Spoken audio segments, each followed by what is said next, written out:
right, so I'm going to go through the Yamadori checklist that I created. I gave you all a copy of it. I'll send it out either tonight or tomorrow for anyone else that needs an extra copy. This is actually the presentation I was supposed to do 1 year ago, but I got COVID and decided not to spread that to everybody. But you're welcome.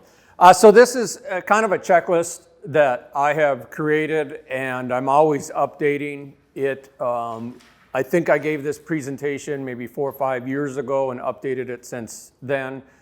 So if there's anything that you guys feel I could add to the list that would help any other member, feel free to let me know, and we'll just keep this going.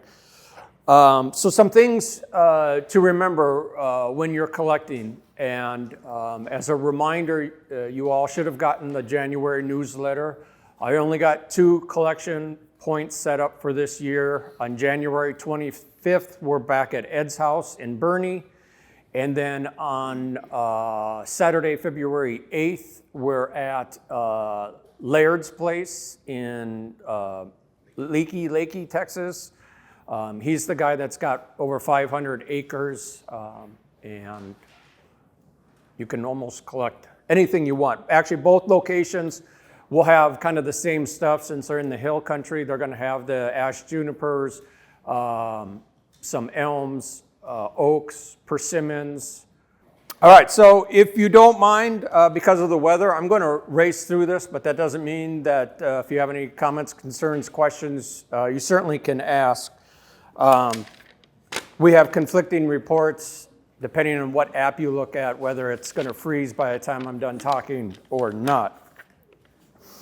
All right, so before you get to the site to collect your trees, which I'm calling pre-collecting, here I'm going to go through the list here and kind of discuss it in depth on what's going on and what you can do. So Jack Rice had a great idea. Whenever he hears of a new location, he'll go on to Google Maps and he'll Google map the location and do a satellite picture of it. And so what he's looking for are any types of limestone ledges or rock formations. It has been found, and especially in Leakey, that you can almost, a lot of the collecting of the ash junipers we have found are growing on top of limestone rock formations. And last year when we went, there was a total of 10 to 12 trees that were ash junipers that were collected, and all we did was pull them up. Including, there was a gentleman, I can't remember his name, from Austin. He picked up a 6-foot tall ash juniper with a pretty good 1.25 inch diameter trunk, and all he did was lift it up under the rocks because it was only in 2 to 3 inches of soil. So that's what makes it great. So that's a resource you have is look at the location. Now, unfortunately, with Laird's place, we don't get to use all 500 acres. He's got different tracks for us to go, but you sometimes can go on your own. Confirm with your organizer, usually me. I'll try to put out any announcements. If it's going to be freezing rain or the weather's going to be horrible, I'll probably Facebook or send a message through the Sign Up Genius to those to let you know that it's off. Generally, if you don't hear anything, it's game on. Kind of know your ride time. I usually like to start the digging at 9 o'clock, so I'd appreciate if everybody kind of came at that right time. Laird's place is a good 2 hours away, depending on if you come from the south in 1604 or if you head up 10 and whatever that highway is, coming down. But it's a good 2-hour drive. And so in his case, to get to Laird's place, if you've never been there, we have to go through 6 of his neighbors' yards. I know that sounds weird, but that's the road. We have to go through their yards to get there. So it's better. There's gates that we have to open and close, so it's better that we all get there at the right time. I totally forgot to bring a demonstration of pots tonight. but I think you've all seen the pots that I have. You can go to Lowe's and get I think they're about $14 now. They're pond baskets. They're great for collecting large trees. Lowe's also has, I think they're 5 or 6 gallon buckets for about $6.99. They're almost nursery style buckets, and that'd be great for, collecting some smaller trees. But in the instance of the pond baskets, they're not baskets, they're liners. There's no holes in them. So try to pre-drill your holes if you think you're going to use something like that. Along the edge of those pots, I usually drill a bunch of holes in case I need to tie the tree to the pot as well. So take care of those, or just remember to bring a drill to drill those out. I've seen this happen. Measure the height of your car or truck. We get out there and we get excited that we could collect a 6-foot tall tree, and we pot it up, and then it's not until it's time to go that you realize that's not going to fit in the back of my car. So just kind of get an overall idea on that. I always say for newbies, go out to like Rainbow Gardens, I think maybe Lowe's and Home Depot have them. Tree identification cards. If you're not familiar with what types of trees are out there, these would be good. I know it does make it difficult because at this time, most of the deciduous trees don't have leaves, but you can kind of get a sense of what could be out there if you find a diamond in the rough and look for the look on here or do further investigation on what kind of bark the tree has. You might be able to identify the tree that way. Yes. I think that would be a good idea because remember Laird has the no ladrone tree rule. It'll be super sad if anybody picks up a ladrone. Yes, and he always has periodically various trees that he's trying to keep. So that's a handy thing to have. I think there's a couple versions, and this one specific is for Central Texas. Sharpen your tools. Always a good cut is with a sharp implement. It will heal a lot faster. Spray paint your tools. We always come together, sometimes as teams. We go out as partners and help dig. And once we're all done, whose tool is what? Well, if you get out your handy spray paint and spray paint your tools, or somehow etch into your tools. I know Jay has his design etched into all his tools, so you can do that. Just make sure your tools are identified, so at the end of the day, we can divide those up.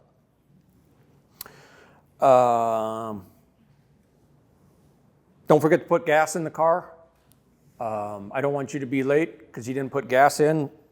And if you're leaving your house like I do at about 6:30 to get to Laird's, you not always are thinking that early. And most importantly, if you're going to bring any battery-operated tools, don't show up with dead batteries. Your tools don't work as well that way. So a couple days ahead of time, charge your tools. Yes, Kevin? So if you go past all the way to Lake, Texas, they have a little shopping center. You can go there and use the bathroom because that probably will happen as well when you guys are around. So Generally, Laird has been nice. He's let us use his bathroom in the house. His wife has been nice.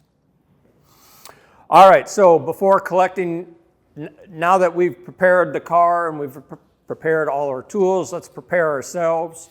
If any of you went to Bernie last year, you remember it was bone cold. It was like 35 degrees and windy. So make sure you bring the proper hats and winter gloves if you want, or good working gardening gloves. Bring any scarves. Bring one good thing is if they still sell them, Lowe's and Home Depot have these little heating, what are they? Pocket warmers, yes, exactly. They worked great in Minnesota when it was 30 below. They're going to work good for here. So throw a couple of those into your gloves or mittens into your boots. So I recommend that. Hey, we're going to be at both locations, or pretty much any location that we go to. We're on limestone for the most part. So I always pack knee pads.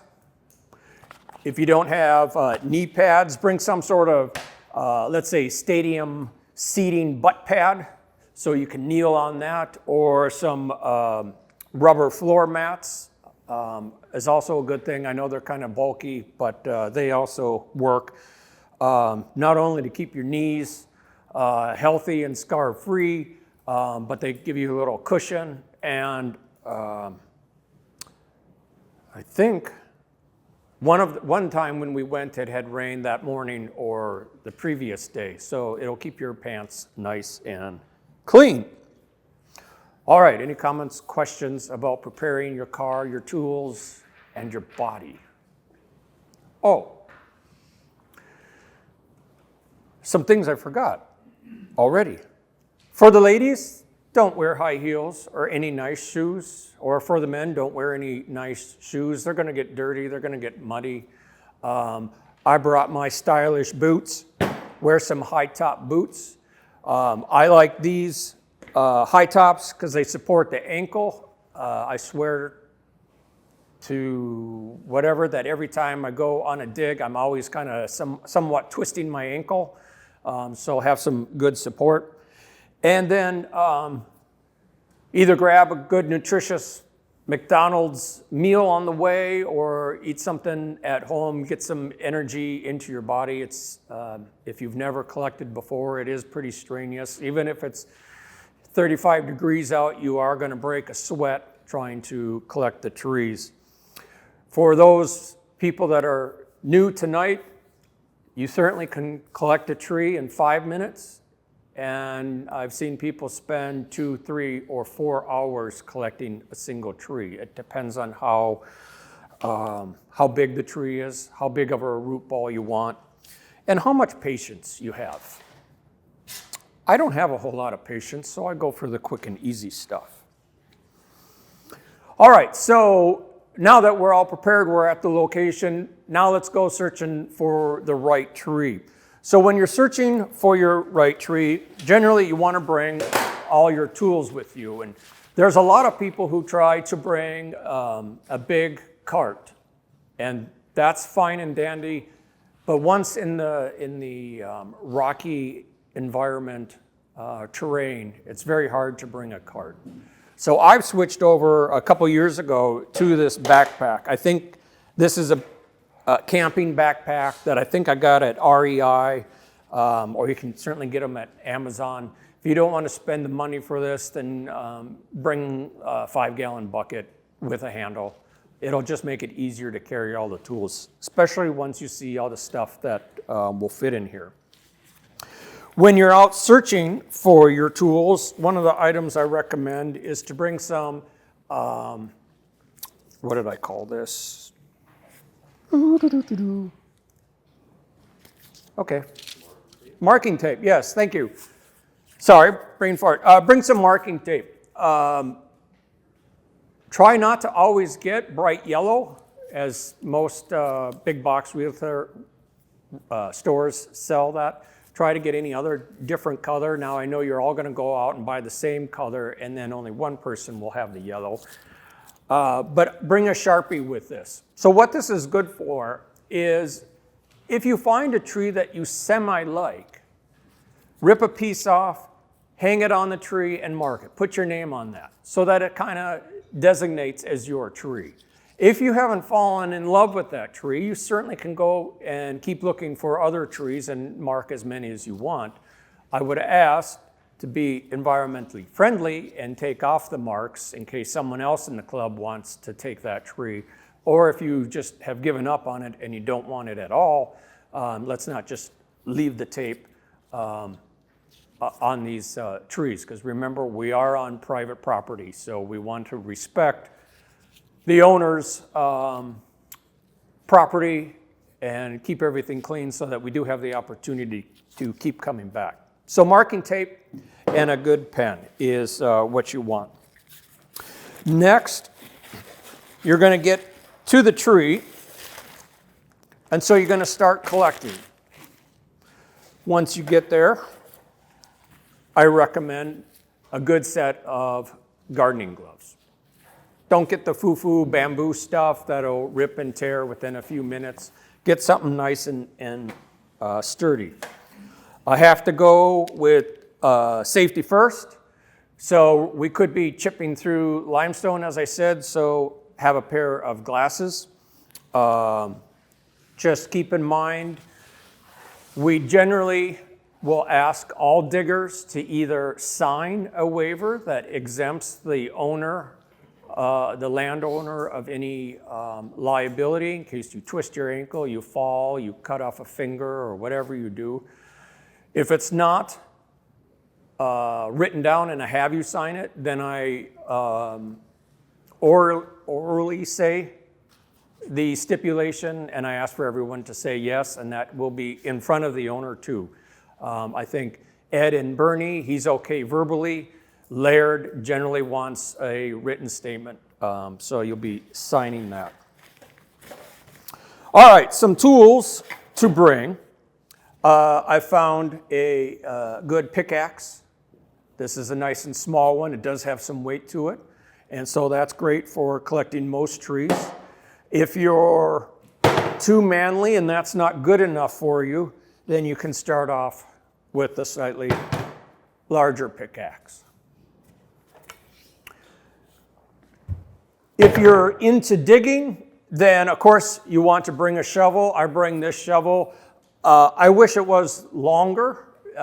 Being my height, a longer shovel is better. Plus you can pry it out. But this one is better that it's serrated and it gets through many of the roots. Now, a gentleman, no, it was Irvin actually, not a gentleman, Irvin. Well, he is a gentleman. He got me into these steel breaker bars. Generally use these for concrete. These will give you definitely primo advantage of leverage in getting that tree out. And one thing we found out a year or two ago when we went to a place in Hondo is I tested the theory of never putting a shovel into the dirt. I used the spade end and actually went around and just chopped around the tree, and it worked fairly well. If any of you went to Hondo, you remember that was the most rockiest place we've ever dug at. And so the shovel was just basically useless. So this worked very well for that. The only problem is we probably got 10, 15 pounds of weight. So it is a pain to bring it, especially with the distances that we tend to cover. But it is a great thing to carry along. I will also carry a small shovel, just so that when I'm down in the dirt under the tree and I'm working on exposing all the roots, I will take care of that area with a smaller shovel. Don't forget your pruners or secateurs. This is just a standard one I'm sure we've all seen. On YouTube channels, they have, a lot of people are showcasing this ratcheting pruner, and it's really good. It does a lot better job, and it's a lot easier on your hands, so I would recommend that. You can also go above and beyond and get a full-size pruner or lopper if you want. They have ratcheting ones in that as well. Next, I will always bring my root rake. This comes obviously in handy. We use it, of course, for repotting trees, but this is a great way to break up the limestone rock or mud, whatever we're using, and so I carry that with me. I also carry my battery-operated chainsaw. This is a great tool to have. It's nice and lightweight, even with 2 batteries. And it really takes care of cutting down the large branches or cutting the trunk if you want to. Some of you are skilled, and you can bring a saber saw. Now, yes, I have the old version, which is connected and won't work out in the forest, but I know many of you have battery operated, and these work great not only for trimming the trees, but we've used Gabe's a bunch of times, and for trimming that nasty taproot that's under it.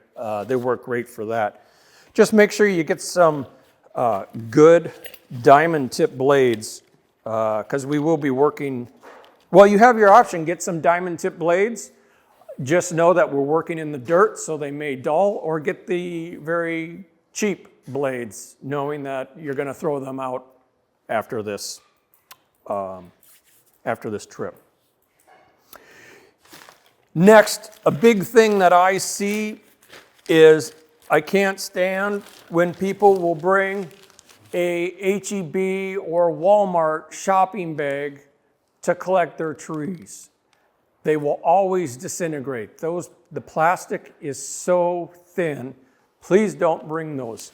Please try to go and get large, if you really want large trees. Large plastic, I think these are 20 or 30 gallon bags. Try to get those that are 3 milliliters thick. It's going to be a thicker plastic. And the reason why is once you collect your tree, you're going to have all these roots that are poking out. And so it's best to collect your tree and keep those roots in the bag.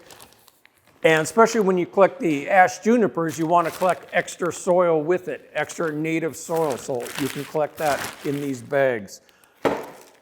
The other reason the bags are great is it will hold in some moisture. You can bring a spray bottle of water. I know Laird gives us his hose, water hose. Ed usually doesn't. So you can use these to wrap the trees because you have an option. Some people like to just bag up their tree and then take them home and repot the tree once they get home or the next day.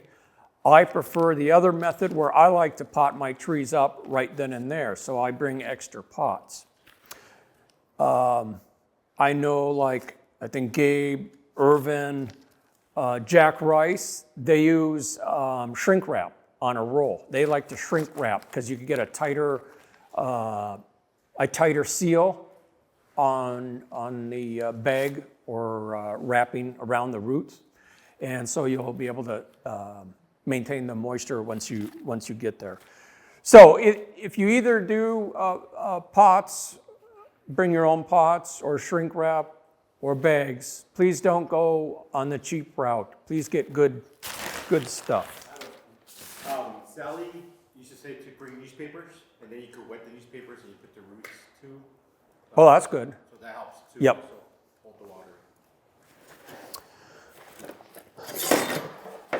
In case your chainsaw dies or anything manual, bring a good saw.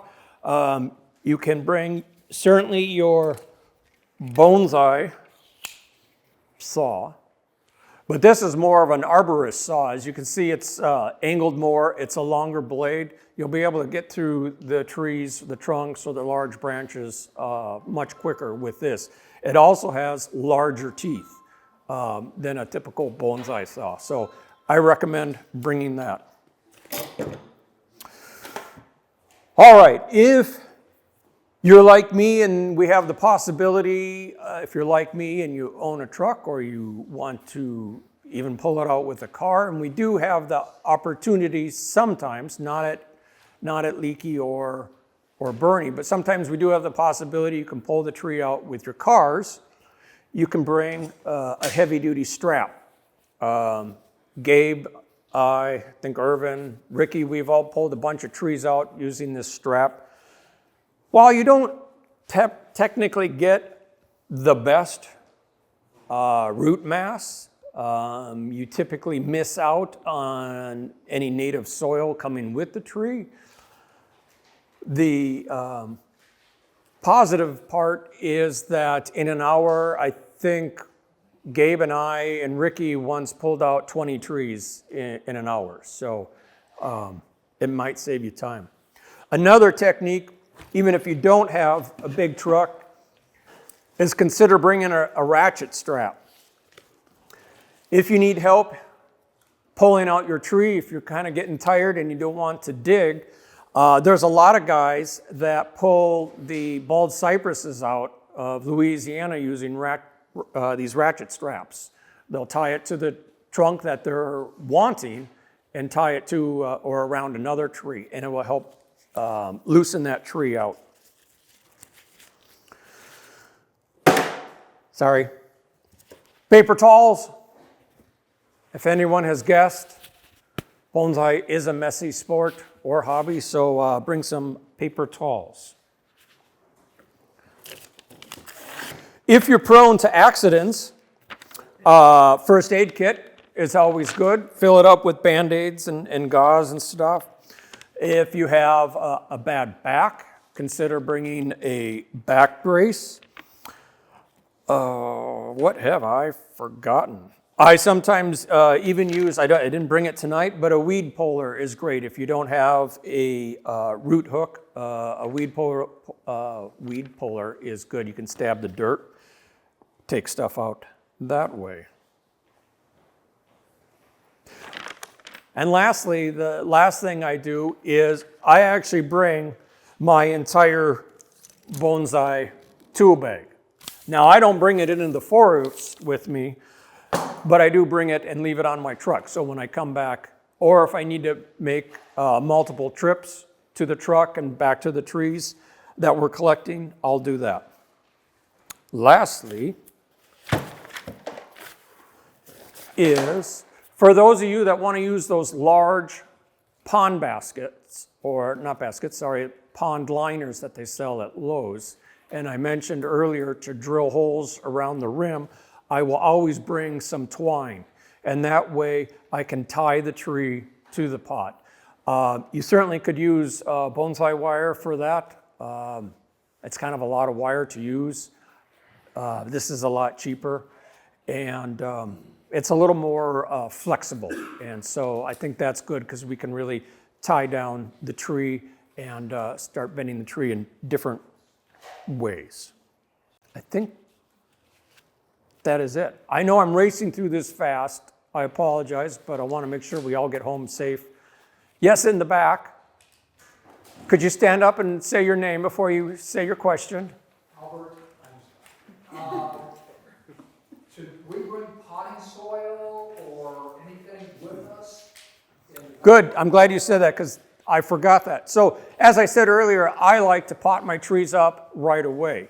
So you certainly can bring the soil if you're going to go that route. If you're going to wrap the trees in saran wrap or in the bags and repot or pot up your trees at home, you certainly don't need to bring your soil. For those that do, you generally can bring the club soil.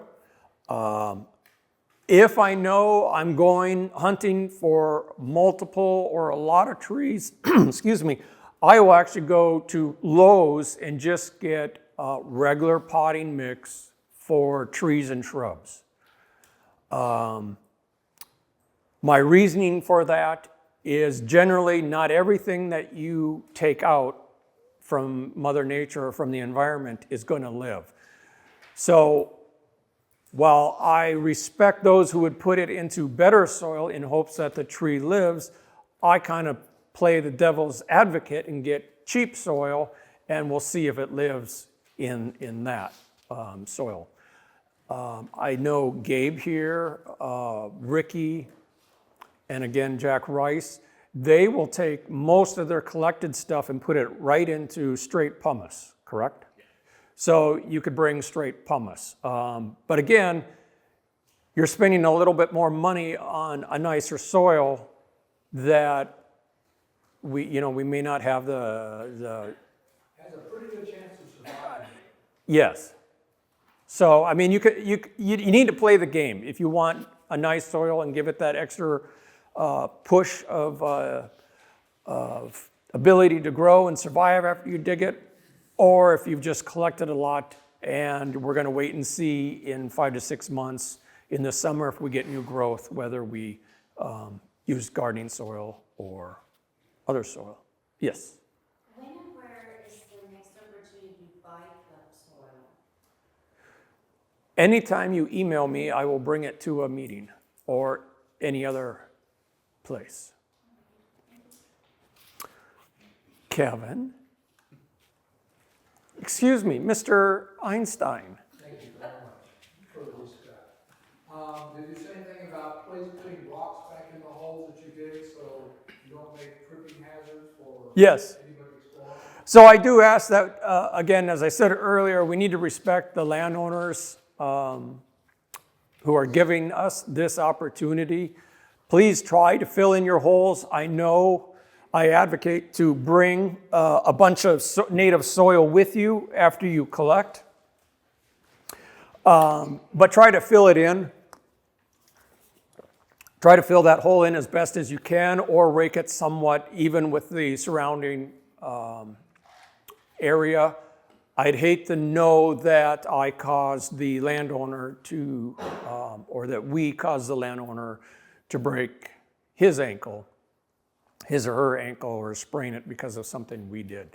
So try to, try to have common sense and leave the area as clean as possible as you found it.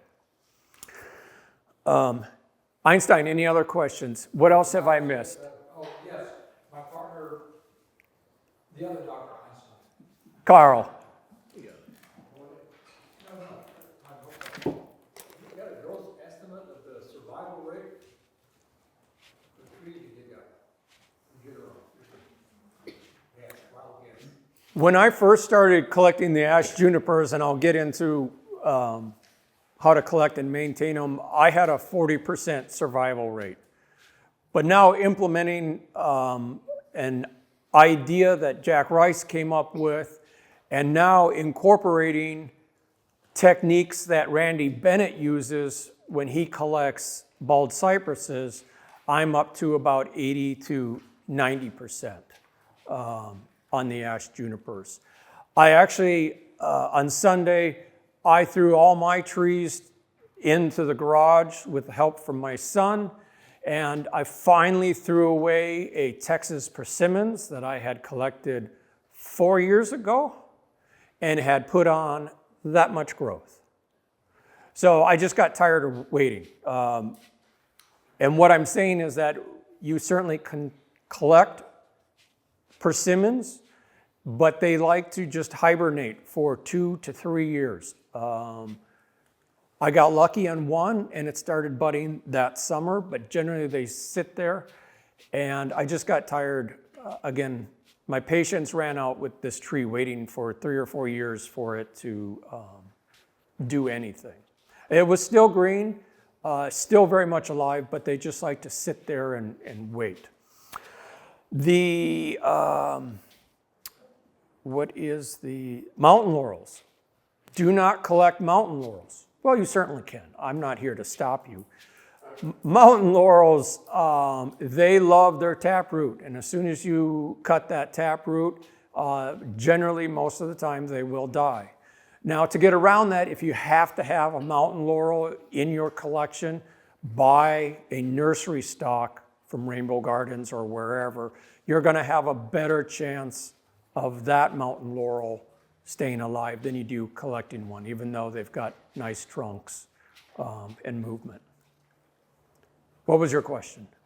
It was kind of about going there, but like there was something about having the mentor mentee relationship. I just feel like I'm going to be out there, lost. Is there a group effort? How does it work? Well, first off, I always ask that you pay your dues before any collection, such that if you get lost and you never return, at least we have your dues for that year. But no, if you go back to the heart of what SABS is we're an educational club. We're here to teach. So I try to make sure that nobody goes out alone unless they want to and dig on their own. We generally will group people together and we'll work collectively. If Gabe helps me work on a tree and collect it, I'm going to reciprocate and help him collect the tree that he wants. And along the way, if you're paired with someone who has more experience, we're going to show you what to look for. We just don't want you to go pick out any tree.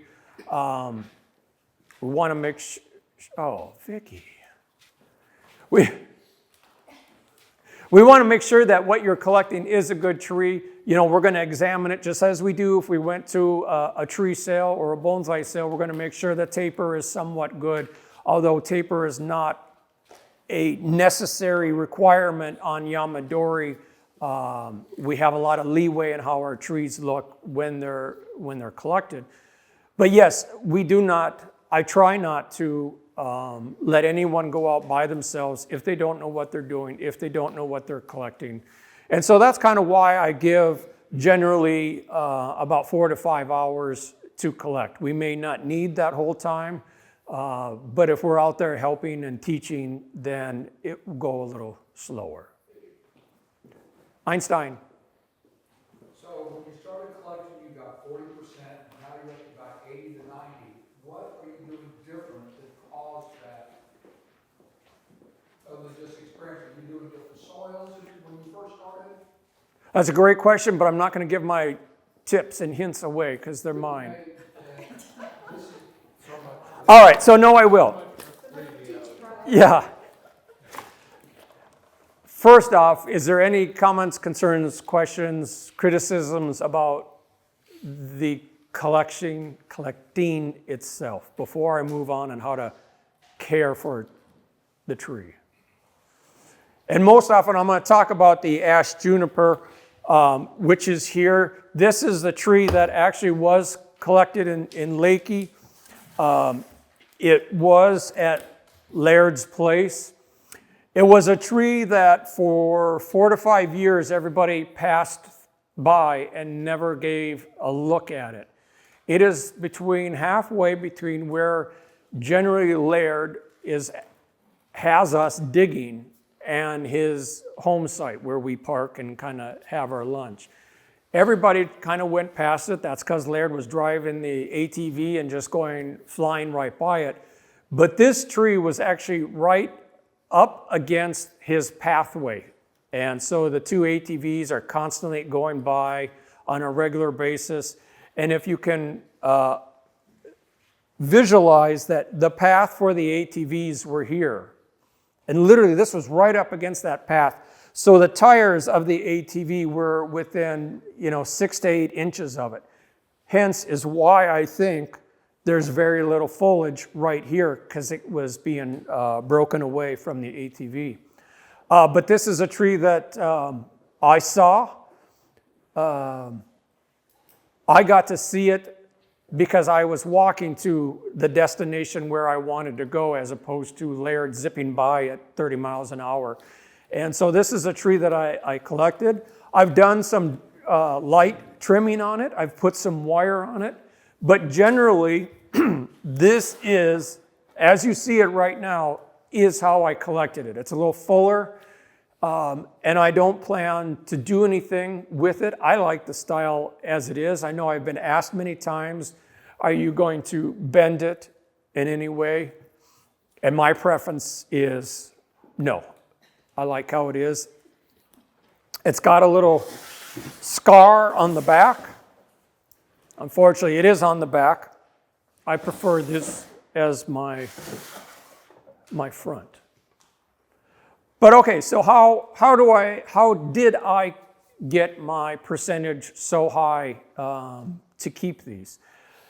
And what I have done is, of course, I hung around Joey McCoy from the Austin group, and he started letting us know that you have to collect a large amount of native soil.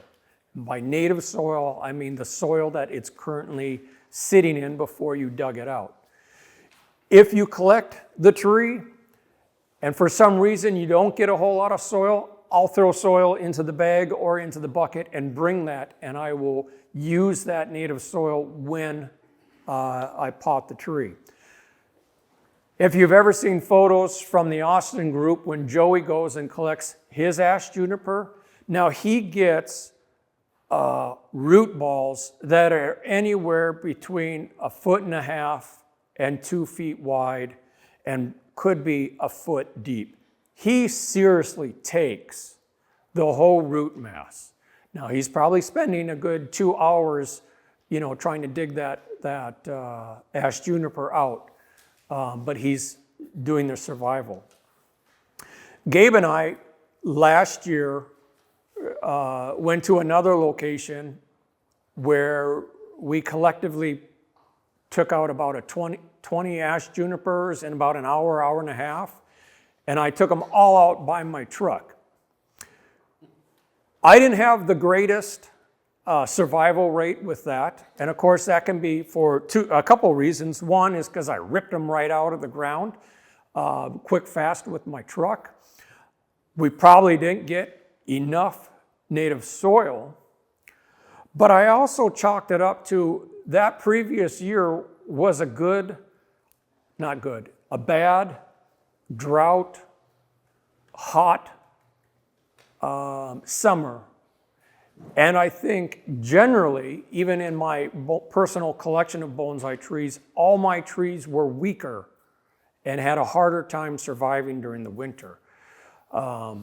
We could face that this year because, again, we've had very little rain. These trees are all pretty much stressed in their environment. So that might be a good idea for those to use better soil. Okay, so when I first started, I didn't care about collecting all that native soil. So once I started collecting the native soil, my percentage rate of survival increased a little bit. Then I learned from Jack Rice that these ash junipers love to be misted on a regular basis. So one of the things that Jack has experimented with and which increased his survival rate is once you take your newly collected tree and whatever soil you mix it in whatever amount of native soil, water this tree thoroughly one time, the whole soil. Make sure you water it thoroughly. Then for the next 3 to 4 months, actually carry that for the next year. Try, especially the first few months after collecting, try to mist the tree every single day because it's going to take up a lot more moisture through the foliage pad than it is through the cut root system. So initial water, and that's all you really need to do to water the soil, and then mist the entire tree. Of course, come misting, you are going to drip some water down in the soil. That is fine. But misting the tree on almost a daily routine has greatly increased my survival rate for these ash junipers. Next, be cognizant of the size of tree that you're taking home and the size of the root ball. I know this is, for some could be common sense, but for some we forget about it. Do not collect a 6-foot tall ash juniper or an oak or anything and expect it to live with just 3 or 4 roots. You got to make sure you balance it out. If you're collecting something with just a few roots, then you may want to consider a shohin and cut a lot of that foliage off. So you need to make sure you balance it.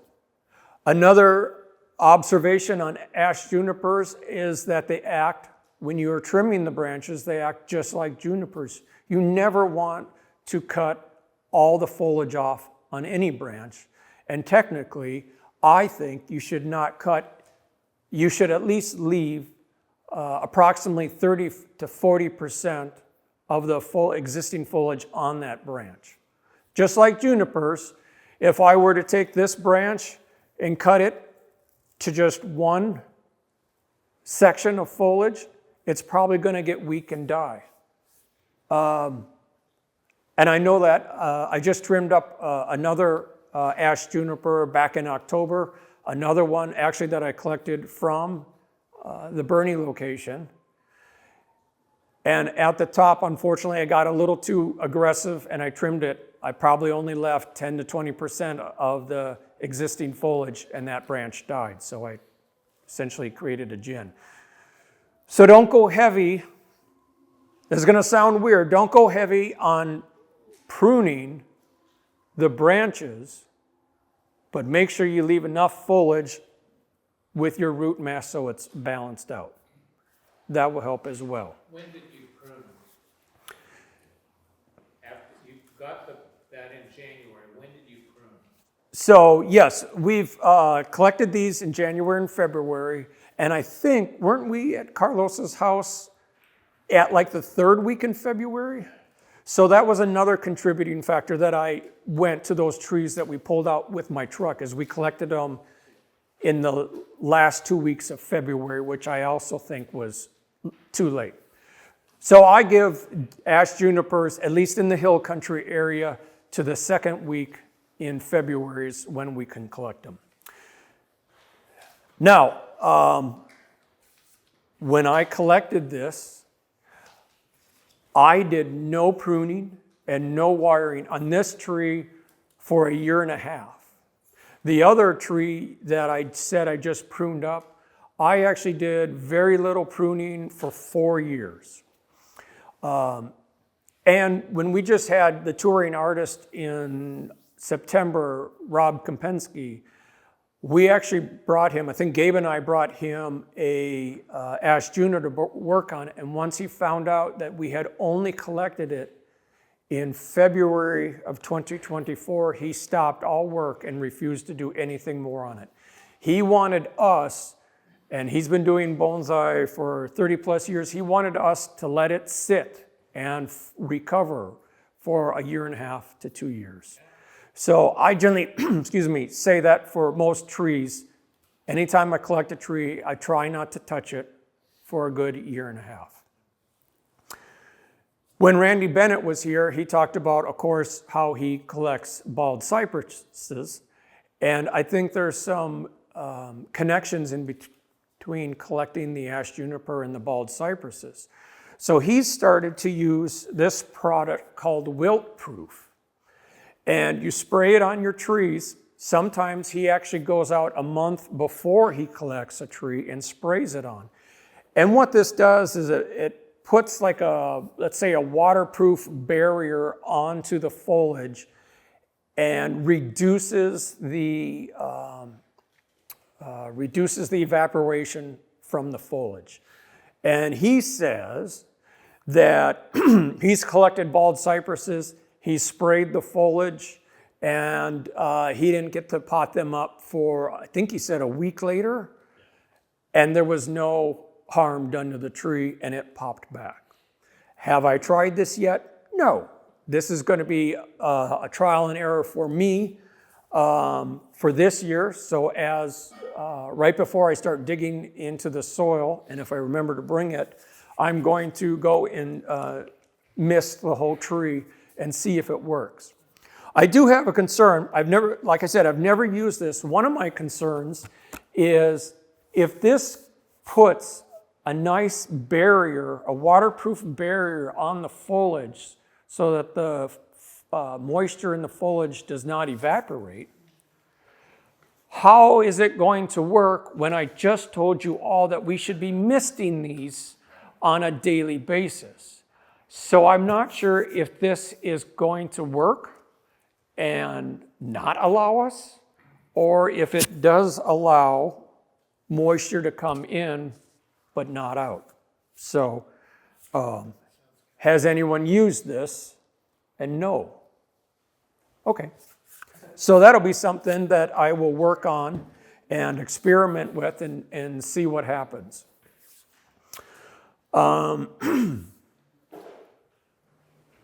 I think for Kevin that all those implements or all those techniques that I just mentioned, 5 or 6 of them, is what I now practice, and now I get that 80 to 90% survival rate without counting the ones that we took out the third week in February last year and that I ripped out with my truck. I'm talking about all the trees that I actually spent time, either I lifted them out or I worked on their the root ball and took the soil up.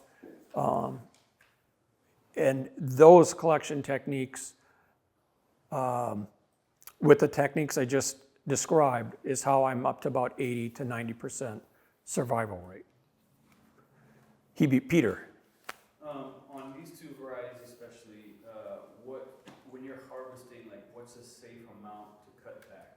Especially if you're harvesting like a larger tree, a 6-foot one, how much is it safe at the time when you pull it out to like cut way down and kind of bring it down to 2 or 3 feet? Or I mean, like a trunk chop? yeah, big old trunk chop. I don't think it really matters to the point that I will say if you just have a small root ball, then you want to do a severe chunk chop, maybe to 6 inches to a foot, maybe 1.5 feet. If you've collected a nice root ball, then you should be able to collect, I think a 6-foot, 8-foot tall tree, as long as you have a good proportion of roots to foliage. Now, on these elms, Carl, I assume these are collected trees? So on the elms, of course, and elms and oaks, those are your deciduous trees. So when they have lost all their leaves, that's when they're dormant, and that's when it is the correct time to collect those. The caveat is the live oak. I've been working on for 3 years to collect and keep alive a live oak. My survival rate has been close to 0 to none on those. I've learned that live oaks actually only have about a 2-week opening to collect. And that's when they lose their leaves. But of course, it all depends on the environment and the temperature, so you can never go and find the right time unless we were actually living on that land. So I find live oaks to be very challenging yet, but one day I hope to break that. But on most other oaks and elms that we can collect,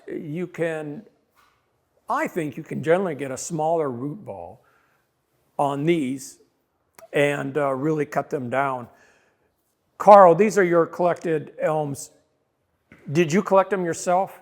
How tall were they when you collected them? And did you trunk chop them right away? No? I think they were a whole lot taller. My idea was if they're higher than my knees, I would pass them by. Okay. But these were growing a couple of them were growing in a dry stream bed. So they were really, they had a tough life. So they didn't get big. And that's another good thing, going backwards to what I said for looking on Google Maps and a satellite image of where we're going. Look for those riverbeds that are water and dry. That's going to give you the most, harshest environment. And that's where you're going to get the unique curves to your trees. That's going to stunt the growth the most. Unfortunately, I haven't found anyone to let us dig on any open land with known hogs or other cattle, because those are great because they'll break the branches for us and the trees will redo. Cows, so yeah. So I'm still looking for good land that has that. But getting back to your point, Peter, I think for your more deciduous trees, you can really chop down slower. You can probably have a smaller root mass upon collection because all that energy has gone into the roots when they're deciduous and is just being stored there. Here with your ash junipers, they're still growing very slowly now in the winter, but they're still growing. So that's why we gotta maintain more root mass and keep more foliage on it. Irvin. For going back to ash juniper, so you've grown them for 1 or 2 years. Repotting time, how do you do it?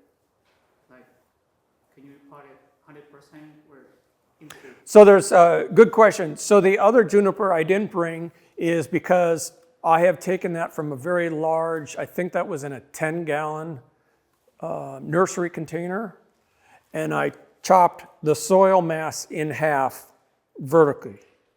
And I planted what was left into a cement mixer bin, and then I added the club mixed soil around it. So I want the roots to spread out. I still, after maybe 5 or 6 years, I still have not removed all the soil, all that original native soil from that one ash juniper. Even on this one, I do have it in a bonsai pot. There's still a core of native soil. A good technique that I've learned, and I think that Joey McCoy does, and I think many other people do, is they take pie wedges of the native soil out. Meaning, think of your root mass or your root ball. Take a little pie or pizza slice out of soil. Maybe 3 or 4 different locations, and slowly start to intermix bonsai soil or the perlite, not perlite, pumice, or if you want to use the APL, slowly integrate that into there. And then the following year, you're going to take a couple more slices. So it may take you 3 years to remove all the native soil, but you haven't done it so drastically that, again, you hurt the root ball. Does that make sense, what I'm saying for pie slices? Yeah. Oh. I was curious on the juniper, like right now as it looks, the foliage is like vivid and bright green. Did it show signs of like stress earlier on after collection and then like bounce back to what it is now? Yeah, I mean, I have lost a few branches. I have lost some inner foliage that just dries up and dies. So yes, it will happen. Another technique I forgot to mention, going back to spraying the foliage, is incorporating, again, what Randy Bennett does on his bald cypresses. When you go to spray your foliage, put some Miracle Grow in there and spray the Miracle Grow on it. And I think we could probably start right away the day after collecting. And I don't think there would be any harm. If anyone thinks there would be, let me know and I'll start telling the truth on it. But I think we could, since we're, quote, impregnating the moisture through the foliage, why not start with some little fertilizer in it? That's a technique I'm going to start implementing this year. I'm going to try it and see how that works as well, see if I get a better return on that. One thing with ash junipers is I've noticed, and it has freaked me out and still does because it happens once a year, is come December, just like a regular juniper, they start to shed some old needles. So every December, November, December, I do see some browning, and there's a couple dead branches, not whole branches, but pieces of foliage that are coming off. And that is just it shedding its old foliage. And then you can come up later and see there's some brand new foliage already coming, and it's January. How often are you fertilizing, spraying it? Like every once a week or? So I just started that this summer when Randy came through, and he tells us to do it on the bald cypresses, but I've been doing that on these ash junipers as well. So not only, now that it's more established, I'm fertilizing both the soil and the foliage, and you can see it's pretty darn healthy at this point in time. I'm happy with it. Again, for those new, if you're collecting deciduous trees, we cut a lot of root mass off. We probably aren't collecting the nice fine hair roots. Those are the roots that are collecting or absorbing all the nutrients and moisture. So in that case, if you collect an oak and you don't get a lot of the fine roots, there's really no reason to fertilize probably until June when you start seeing buds, or April or May when you start seeing buds forming. Because otherwise that fertilizer is just going to go through, especially they're dormant. They're not really taking up that water right now. Do keep the soil damp. Don't let them dry out just because they're dormant. You do have to keep that the soil damp. Next, because we just collected these trees, hypothetically, there could still be a rough chance of freezing temperatures. And since these trees are already in a harsh environment that we've collected them, we've done a lot of trimming if we've had to cut it down, be sure to bring those trees into your greenhouse or into the garage if you can, if we're going to freeze for a night. Help protect those roots. So that's another thing. Make sure you don't let those roots freeze. And I would say once on anything you collect, generally, except for your persimmons, if you don't see any growth buds or any new buds or growth by April or May, you can pretty much put it on the fire pit. Follow-up question to the persimmon. Did you have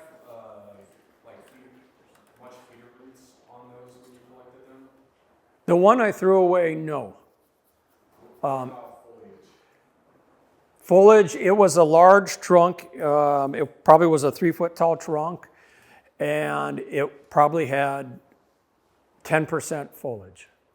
But I mean, I still scraped it, and I saw the cambium layer. It's still live. And maybe it put on 3 new leaves in the last 3 years. I could have saved it. Patience won, and so I chucked it. I need good, quick satisfaction on my trees. Yes, go ahead, Carl. This one had a big, had a big thing coming out like this that I cut off. I cut it here, but it was only about this tall, just straight. It had no movement, so I took it off. But that's why this one is so big at the bottom. It had a big thing coming out like this. I was lucky enough to find that. And this thing came out from that. I've had them 20, 25 years or so. This one you can see this came with the original tree. You can tell it's an old branch. These are all pretty much new branches. Mm-hmm. You can see where I cut off the ones that were there that weren't. I'm glad you say new branches, because going back to what Peter kind of asked, you could go and collect an oak and an elm, and if you collected it because you love the trunk, but not necessarily the branches, you could cut all those branches off and it will rebud and redo it. I have done that before. I've done it right away and after established, but yeah, you could do that. This one, you can What? tell they're all Yeah. old branches. These are old branches.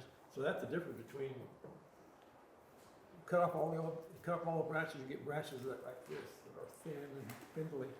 If you get the old original branches, They can look too thick for the tree. Pardon? I said if you keep the old branches, sometimes they look too thick Yeah. for the tree and for your overall size. If you can get some, I cut off this too. They were taller. They were taller when I collected them like that. Now, another collection tree I just thought of are crepe myrtles. I think I have learned that a crepe myrtle is just like a ficus. You actually have to have talent to kill it. As many of you know, I'll tell the story. I do construction. I was putting in a sewer line on Fort Salmon. I had 4 crepe myrtles that were 30-foot tall trees in my way of the sewer line. So I had my contractor dig them up, and this was in June, and it was 100 degrees. It's the large tree that I have in my backyard. It sat on the driveway in 100-degree heat for 2 full days while I was working on the roots, and then I potted it up into, I think, a 50 or 100 gallon fish pond tank, and I'll be darned if it lived and it's still living. So it just goes to show you, for the crepe myrtles, you can cut them down and dig them up almost year round. I don't think you can kill them. So that's good. You can. Oh, you can? Okay. She tries. What I forgot to bring too is, if you're worried about killing the ash juniper or any other tree, you do in all the locations that we've been going to, you have the opportunity to collect rocks.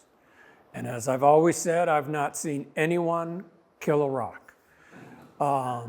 And so there is that. You can find a lot of what they call the holy rock. You can find that and implement that into your next design of a bonsai tree.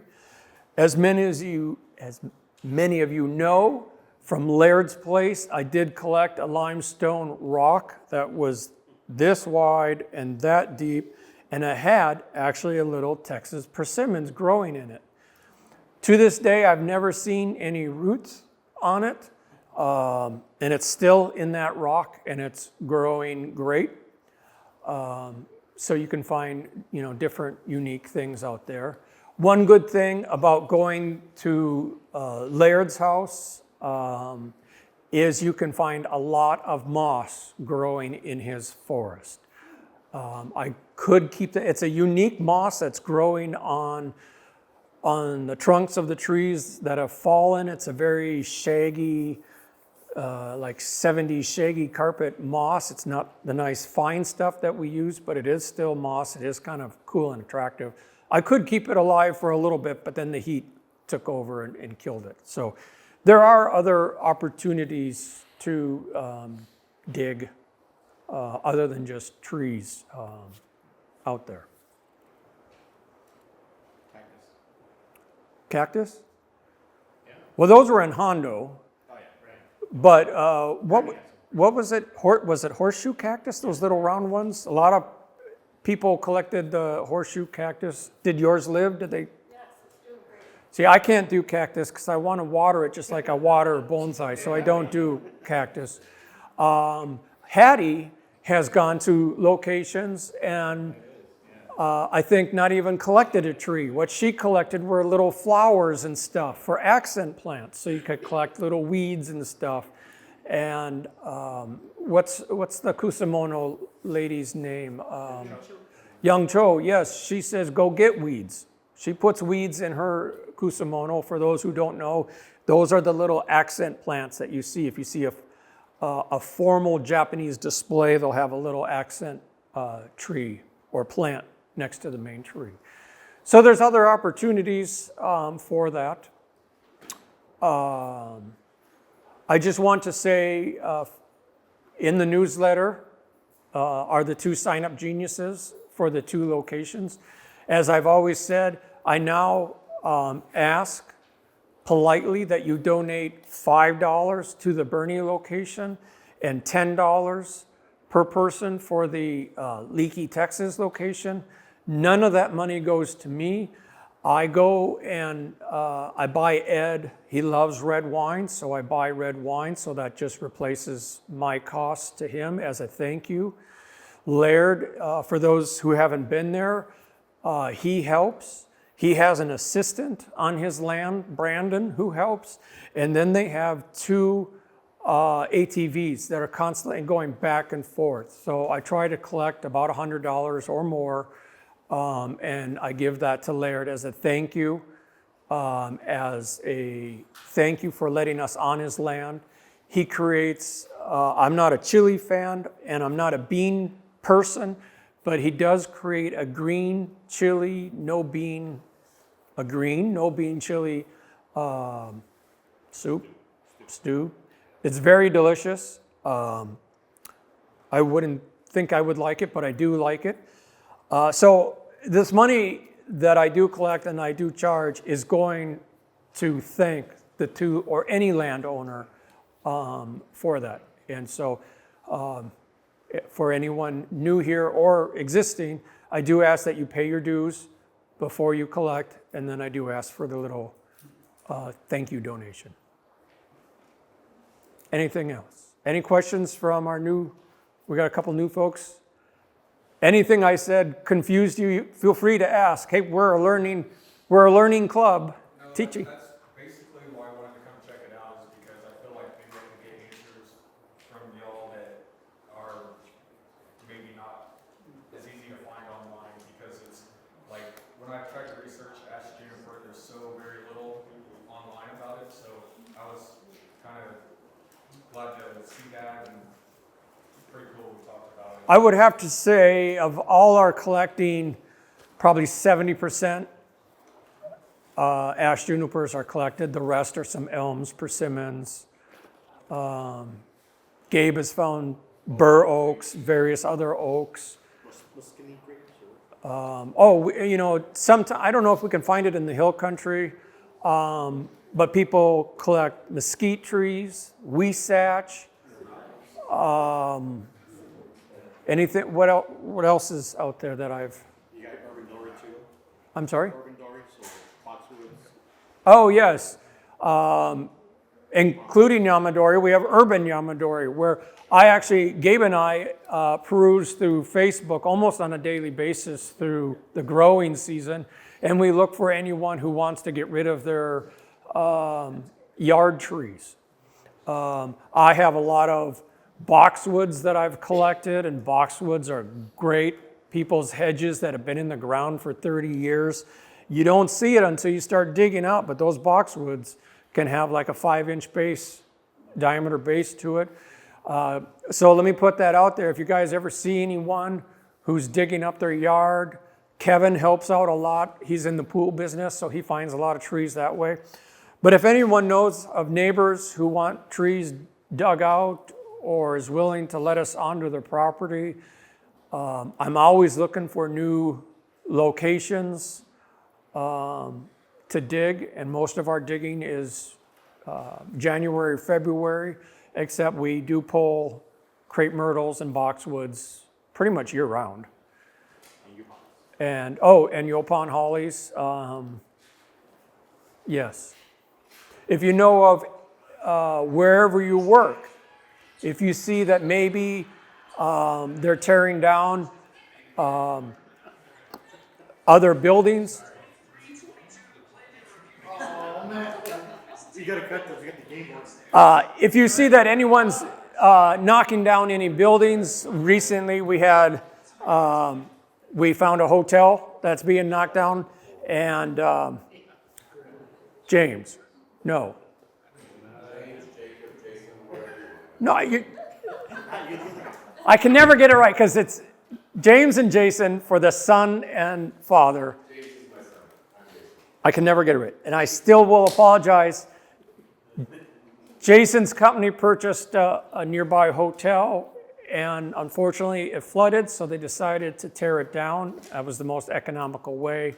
And so we got to go in there and we ripped out a bunch of roses, not really bonsai, but we got boxwoods, Yopon hollies, hawthorns, and the there was an elm, and the bamboo. What was the bamboo? Heavenly bamboo. So Nandina, yes, those. So there's a lot we can collect. And that's all I got. Anything else?